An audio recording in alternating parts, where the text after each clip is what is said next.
As you can see, I'm here with a python. You may be expecting to see a reticulated, a Burmese, a 10-foot carpet python. No. Today we're going to do something a little bit different, and we're going to look at the smallest python in the world. This is Norman, the banded pygmy python.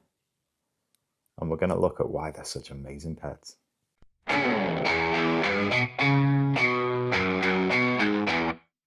Are they amazing pets? Yes, they really are. They are fantastic. They can be a little bit nippy and a little bit defensive as babies, but to be honest, do you blame them? Just look at the size of them. These guys are native to Australia, and they're one of the few smallest python species over there. So you're looking at children's pythons, spotted pythons, pygmy, Stimpson. They're all part of the same family and part of the same little group, little gang of pythons. But these guys are so small, microscopic. I'm really lucky. This guy's amazing, incredibly friendly, incredibly relaxed, incredibly chilled, very trusting, very curious. It's almost like having a retic in the form of a tiny little package.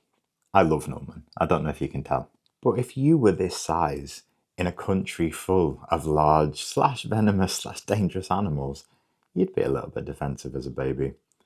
I've not seen that firsthand, and I don't know if that's part of captive breeding, that maybe they're just not that nippy when they're captive and they're not aware of the dangers. It might be built in, it might be at the back of their mind, it might be instinct, thinking, oh, it's a dangerous world out there. But in my experience, they're fantastic. And I'd be quite honest with you, I'm quite open. I had a demonic spotted python, which I called Chucky. This one is Norman, after Norman Bates. There is a horror theme going on, which you'll probably identified in previous videos. But Norman's gentle. Chucky was psychotic. You couldn't walk past the Viv without him launching, attacking. He was mental. And I always say, and always will say, and I believe it about Chucky as well, is that there's no such thing as an aggressive snake. They're defensive, they're scared. Chucky was. He was very defensive, but he was as close as I've ever come, personally, to an angry snake. Unlike Norman. So Pygmy pythons are part of the Antaresia family in Australia, and they're just fantastic. And they're not just small, they are the world's smallest species of python. But they've got everything that makes a python so unique. Again, I've mentioned this before, I'm not talking black-headed pythons here where they don't have the heat pits. Let's talk about the general python world. And within that, they've got the heat pits.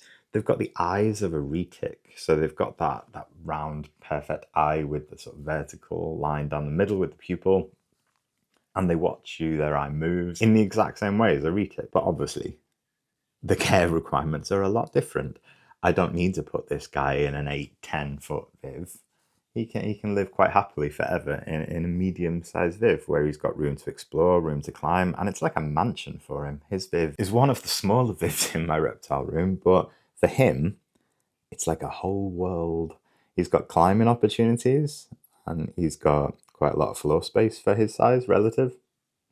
And he's got a few hides, he's got the water bowls, he's got the heat, he's got a warm end, a cooler end, so he can thermoregulate himself.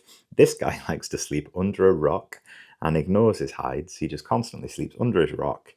It's slap bang in the middle of the tank. So I don't think he's very good at thermoregulating, or he's just a very happy little guy. There is something very special and unique about them for me just because of that small size and that handleability. And that's why I went for a pygmy. I just found a reputable breeder who loves them and breeds them very well, very ethically. I do have problems with some breeders, but not this guy's breeder. And I got an amazing, beautiful, healthy guy. So what are 5 surprising facts that you didn't know about the pygmy python? Number 1. Now, I've made a big deal about this being the world's smallest python, but did you know that sometimes an adult doesn't actually get above 60 centimetres? That means that a fully adult Norman could fit in the palm of my hand. Number 2. Now, I've talked about pygmy pythons being from Australia and you not being able to import or export animals, but did you also think about that also means the only snakes available are from captive breeding? That's phenomenal. That's amazing. That's a really good thing. There are no wild caught specimens here. brilliant. And yeah, wild caught does have its place. It occasionally just to introduce some new bloodlines and stop things getting a bit too crossbred and a little bit too incestuous. But for a pygmy python, with quite a lot out there, it's fantastic. Number 3. Just like Bryn, my reticulated python, or my carpet pythons, he constricts.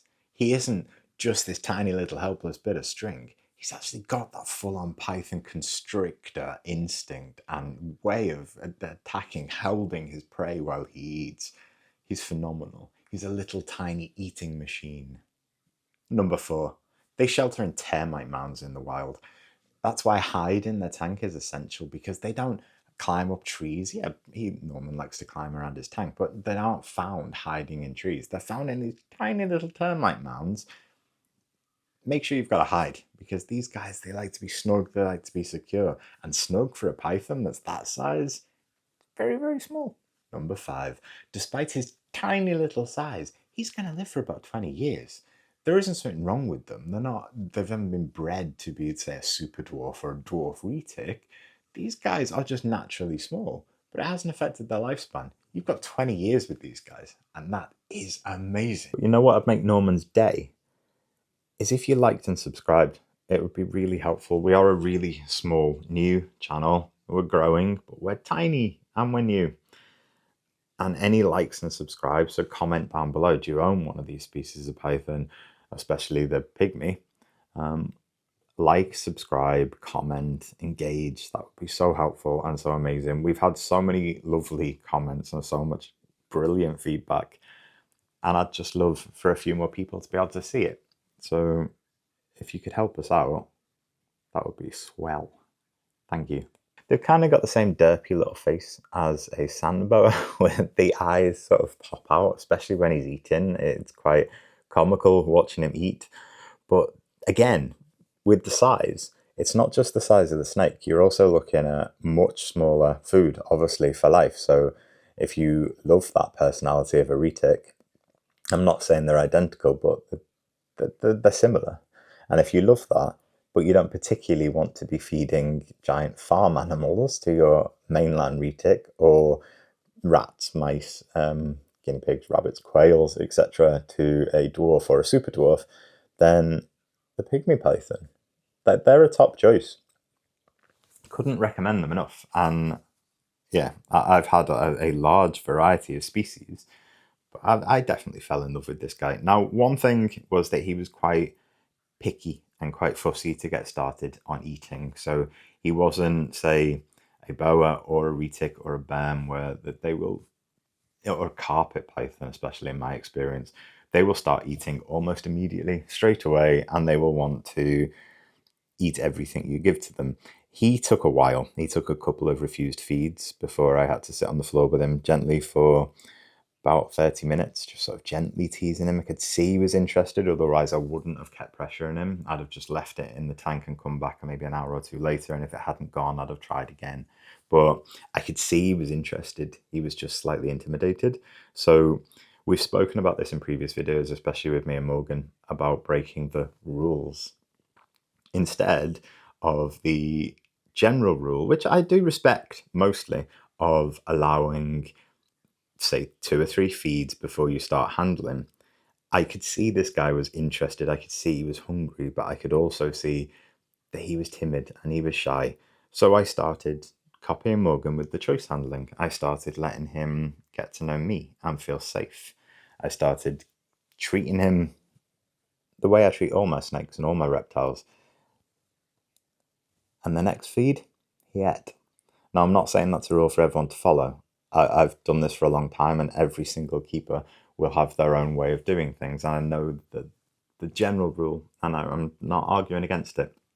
But for me, it worked better with Norman to let him trust me and let him get to know me and feel settled. And once he felt safe and he was no longer hiding all the time, he ate properly. And he hasn't missed a feed since. So that's the way I do it. Do your research and look into it yourself. So if you've got a snake who isn't eating straight away, doesn't necessarily mean you need to stick to every rule. But if you are inexperienced or new to this, probably follow the sensible rules. But for me, it worked perfectly. What you're looking at about 50 to 60 centimeters, or about 24 inches as a maximum. He's also got a really tight grip for such a tiny guy. It's absolutely adorable. There we go. Show off. Show your little face. Go on. So what are they like to handle? Yeah, you can see. Perfect. Curious, moving around a lot, exploring my hand. He loves to explore his tank. He loves it when I let him out. And obviously, with one of my bigger pythons or boas or carpets, I'm able to allow some sort of free roaming around the reptile room when I'm in there and supervised on working. And I can allow that because they're not going to get anywhere. With this guy, that would be a fatal mistake and I'd never find him again. So it's very tightly supervised free roaming in a playpen. And he enjoys that. He enjoys the enrichment, he enjoys climbing, exploring, and he is a really curious guy. So it doesn't differ that much in personality to the bigger snakes that I own. However, you've got to be a lot more careful. And I think that's a big downside. So it's something you have to be aware of, that they're tiny. So if you handed a socialized, say a super dwarf retic or a carpet python or a ball python who've got the girth as well. So you handed one of them to a child who was interested in snakes. Obviously, we're keeping a close eye on the situation for the safety of the snake and the child. But I'm not 100% sure how comfortable I'd be handing Norman to say, my niece. I don't think that would be the wisest decision. They are very small, and as such, while they're quite tough and hardy little guys, you could very easily hurt them, and you really don't want that to happen. Not to a little beauty like Norman. So you do need to be aware. I don't think they're the ideal pet for a young child. However, I think they're up there with the beginner species. We're going to do a video on beginner snakes very, very soon. I don't think there is such a thing, for a spoiler, I don't think there's such a thing as a beginner snake. And to me, it kind of comes across a little bit like practicing. Like, oh, what's my beginner snake so I can jump into the ones I really want? My thoughts and Morgan's thoughts on that coming very soon. But I do think they are a perfect snake for someone who's looking to get into the hobby and looking for something rewarding. You've got that personality, you've got stunning looks. I mean, just look at him. He's absolutely amazing. I can't say enough good things about them. Apart from the fact that he's literally breaking my arm to try and get him into any sort of decent position for the camera. Now, this is where it gets a little bit interesting with the food and their feeding response. His feeding response is strong. Now he's actually eating properly. His feeding response is there, and it's always on. And he, like I said, he can sense when it's time for food, and he will come out and he wants it, and he will eat it almost immediately. It takes him a little while, and you can see the size of him. He's still on sort of large pinkies at the moment, so maybe 3-4 grams. So at the moment, because of the size, especially if he only has one, he probably eats maybe every 6-7 days. I have skipped feeds occasionally, and the one time he doesn't eat, very similar to a lot of my other snakes, is when he's going into shed. So unlike my false water cobras or Crebo, this guy will not eat when he's going into shed.